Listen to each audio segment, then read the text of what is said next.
ಒಂದೇ ಒಂದು ರೇಡ್ ಬರೋಬ್ಬರಿ 6 ಕೋಟಿ ಮೌಲ್ಯದ ನಕಲಿ ಔಷಧಿ ಪತ್ತೆಯಾಯಿತು. ಇದೀಗ ತನಿಖೆ ಮುಂದುವರೆದಂತೆ ಈ ನಕಲಿ ಔಷಧಿ ಜಾಲದ ಒಂದೊಂದೇ ಲಿಂಕ್ಗಳು ಬಯಲಾಗ್ತಾ ಇವೆ. ಅಷ್ಟೇ ಅಲ್ಲ, ನಕಲಿ ಔಷಧಿಗಳು ಎಲ್ಲಿಗೆ ಹೋಗ್ತಾ ಇದ್ವು, ಯಾರಿಗೆ ಮಾರಾಟ ಆಗ್ತಾ ಇದ್ವು, ಯಾವ ಆಸ್ಪತ್ರೆ, ಯಾವ ಮೆಡಿಕಲ್ ಶಾಪ್ಗಳಿಗೆ ತಲುಪ್ತಿದ್ವು ಅನ್ನೋ ಉತ್ತರಗಳಿಗೆ ಈಗ ಉತ್ತರ ಹುಡುಕೋಕೆ ಸರ್ಕಾರವೇ SIT ಅಸ್ತ್ರ ಪ್ರಯೋಗಿಸೋದಕ್ಕೆ ಮುಂದಾಗಿದೆ.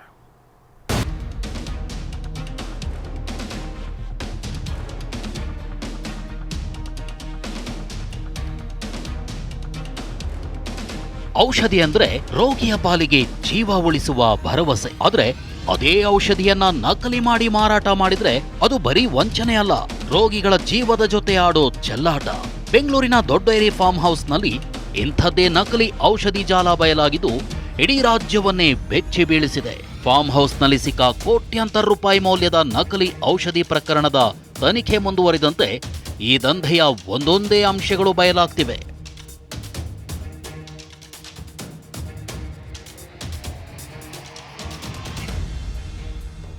ನಕಲಿ ಔಷಧಿ ಜಾಲ, 4 ಮಂದಿ ಬಂಧನ. ನಕಲಿ ಔಷಧಿಗಳು ಸಿಕ್ಕ ದೊಡ್ಡ ಡೈರಿ ಫಾರ್ಮ್ ಹೌಸ್ನಲ್ಲಿ ಕೆಲಸ ಮಾಡ್ತಿದ್ದ ಪ್ರಭುದೇವ್, ಫಾರ್ಮ್ ಹೌಸ್ನ ಉಸ್ತುವಾರಿ ನೋಡ್ಕೊಳ್ತಿದ್ದ ತೇಜಸ್, ನವೀನ್ ಹಾಗೂ ಔಷಧಿ ಸರಬರಾಜು ಮಾಡ್ತಿದ್ದ ವೆಂಕಟೇಶ್ನನ್ನ ಪೊಲೀಸರು ಬಂಧಿಸಿದ್ದಾರೆ. ಈ 4 ಹಿಂದೆ ಇರೋರು ಯಾರು ಅನ್ನೋದೇ ಸದ್ಯ ಪೊಲೀಸರ ಮುಂದಿರುವ ಟಾರ್ಗೆಟ್ ಆಗಿದ್ದು, ಇಡೀ ಪ್ರಕರಣದ ಕಿಂಗ್ ಪಿನ್ ಪ್ರಶಾಂತ್ ದುಬೈನಲ್ಲಿ ತಲೆಮರೆಸಿಕೊಂಡಿದ್ದಾನೆ ಎನ್ನಲಾಗಿದೆ.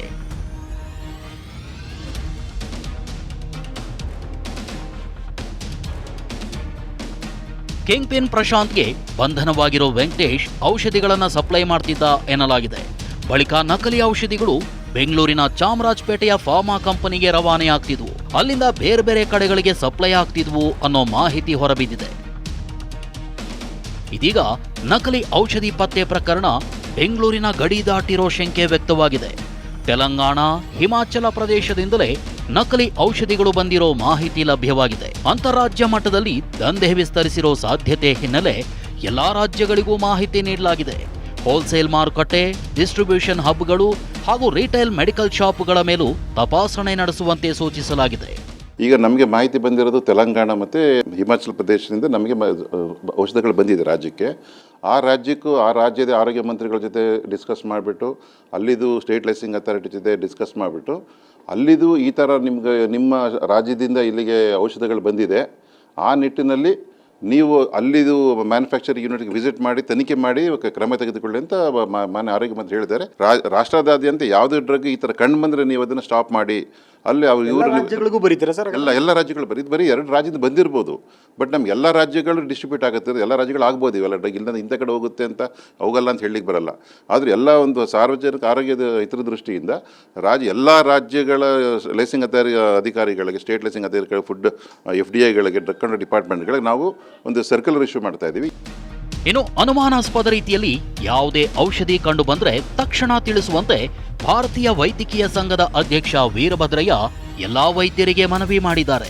ಫೇಕ್ ಔಷಧಿಗಳನ್ನ ಗಮನಕ್ಕೆ ಬಂದರೆ ನನ್ನ ಗಮನಕ್ಕಾಗಲಿ ಅಥವಾ ಅಲ್ಲಿ ಜಿಲ್ಲೆನಲ್ಲಿರ್ತಕ್ಕಂಥ ADC ಅವ್ರ ಗಮನಕ್ಕಾದರೂ ತಂದುಬಿಟ್ಟು ಇದಕ್ಕೆ ಸೂಕ್ತ ಕ್ರಮ ತಗೋಬೇಕು ಅಂತ ಹೇಳ್ಬಿಟ್ಟು ನಾವು ಮೆಸೇಜನ್ನು ಈಗಾಗಲೇ ನಮ್ಮ ಅಧ್ಯಕ್ಷರು ಮತ್ತು ಕಾರ್ಯದರ್ಶಿಗಳು ಎಲ್ಲ ಬ್ರಾಂಚಿನವರು ಇರ್ತಕ್ಕಂಥ ಒಂದು ಗ್ರೂಪ್ ಇದೆ, ನಾವು ವಾಟ್ಸಪ್ ಗ್ರೂಪ್ನಲ್ಲಿ ನಾನು ಶೇರ್ ಮಾಡಿ ರಿಕ್ವೆಸ್ಟ್ ಮಾಡಿದ್ದೀನಿ.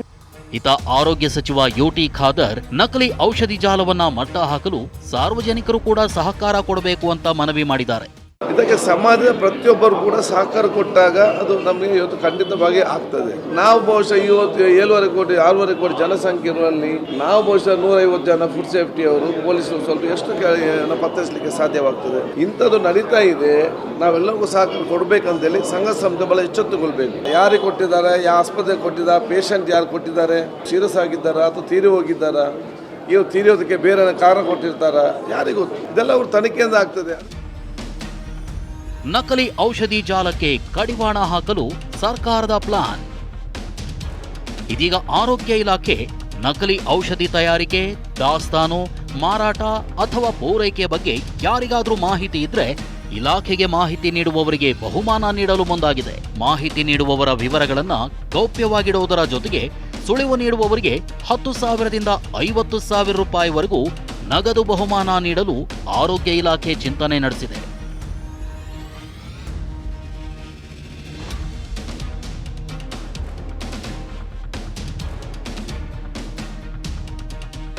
ಒಟ್ನಲ್ಲಿ ದೊಡ್ಡೇರಿ ಫಾರ್ಮ್ ಹೌಸ್ ಮೇಲಿನ ಒಂದು ರೇಡ್ನಿಂದ ಶುರುವಾದ ತನಿಖೆ ಈಗ ಅಂತಾರಾಜ್ಯ ಮಟ್ಟದ ಜಾಲದ ಬಾಗಿಲು ತಟ್ಟಿದೆ. ಆದರೆ ಸದ್ಯದ ದೊಡ್ಡ ಪ್ರಶ್ನೆ ಒಂದೇ, ಈ ನಕಲಿ ಔಷಧಿ ಈಗಾಗಲೇ ಜನರ ಕೈ ಸೇರಿದ್ರೆ ಎಷ್ಟು ಜನರ ಜೀವಕ್ಕೆ ಅಪಾಯ ತಂದಿದೆ ಅನ್ನೋ ಪ್ರಶ್ನೆಗೆ ಉತ್ತರ ಕಂಡುಕೊಳ್ಳಲು ತನಿಖೆ ಮುಂದುವರೆದಿದೆ.